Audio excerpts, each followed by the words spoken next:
Baik, di sini saya menggunakan jurnal dari Indian Journal of Nephrology yang berjudul Aminoglycosid Use in Renal Failure. Nah, jurnal ini sudah terindeks Scopus, yaitu pada Q3. Jadi, permasalahan yang saya temukan pada jurnal ini yaitu aminoglikosida tidak memetabolisme dan diekspresikan dengan cepat melalui filtrasi glomerulus hingga menghasilkan plasma T setengah sekitar 2 jam pada orang yang memiliki fungsi ginjal normal. Sedangkan pada orang yang memiliki ginjal tidak normal, itu T setengahnya berlangsung 30 sampai 60 jam. Jadi, pertanyaannya,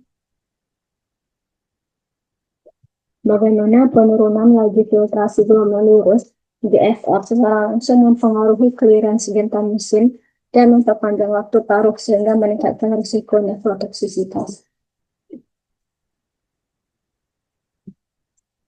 Di sini saya menggunakan jurnal pembanding dari Journal of Pharmacy Practice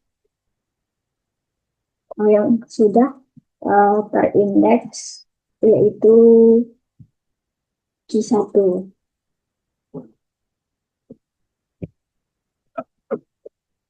Nah, pada jurnal ini dijelaskan bahwa di dalam glomerulus aminoglikosida akan menginduksi kontraksi mesanial yang menyebabkan penurunan laju filtrasi glomerulus. Nah, melalui beberapa mekanisme, aminoglikosida ini akan menyebabkan peningkatan kadar kalsium intraseluler yang mengarah pada kontraksi mesanial.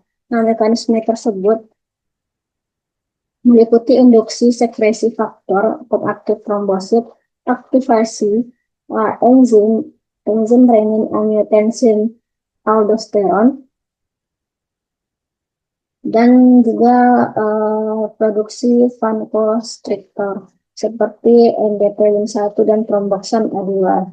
Nah, serta peningkatan spesies oksigen reaktif dan stres oksidatif. Nah, dengan meningkatkan kadar kalsium intraseluler melalui mekanisme ini, maka sel otot polos mesanial akan berkontraksi yang menyebabkan penurunan GFR atau filtrasi glomerulus. Nah, mekanisme akhir dari nefrotoksisitas aminoglikosida ini adalah penurunan aliran darah ginjal akibat peningkatan resistensi vaskular di jaringan pembuluh darah ginjal, di mana proses ini awalnya terjadi setelah kerusakan pada tubuh maksimal sebagai upaya untuk mencegah kehilangan cairan dan elektrolit. Nah, kemudian untuk endothelin-1 dan tromboxan A2 akan dilepaskan, sehingga terjadi penurunan aliran darah yang pada akhirnya akan menurunkan GFR atau laju filtrasi dari glomerulus.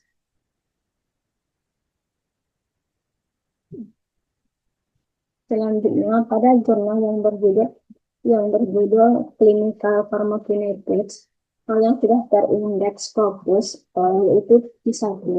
Nah, di jurnal ini dijelaskan bahwa clearance gentamicin pada pasien dewasa dengan fungsi ginjal normal itu sekitar besar dari 60 ml per menit.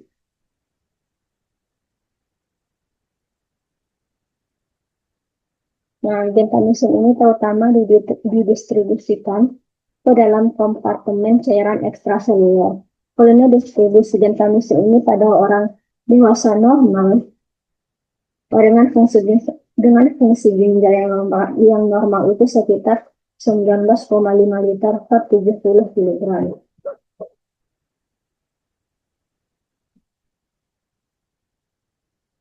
Nah, di jurnal ini juga disebutkan bahwa pasien dengan laju filtrasi glomerulus kurang dari 60 ml per menit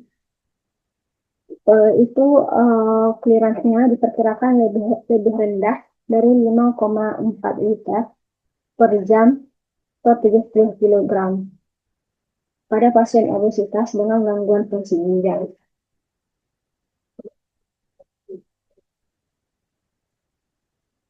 Di sini juga dijelaskan bahwa laju filtrasi glomerulus atau GFR sering menurun karena interaksi antar antara gagal ginjal akut terkait sepsis atau penyakit penyerta yang sudah ada sebelumnya, dan juga dapat dipengaruhi oleh obat-obatan dan nefrotoksik. Jadi kesimpulannya, pada penurunan GFR atau laju filtrasi glomerulus, secara langsung akan menurunkan clearance gentamicin karena obat dieliminasi melalui filtrasi glomerulus. Nah, penurunan clearance ini akan mempengaruhi waktu paruh sehingga akan meningkatkan akumulasi obat dan akhirnya meningkatkan risiko nefrotoksitas akibat penumpukan di korteks ginjal.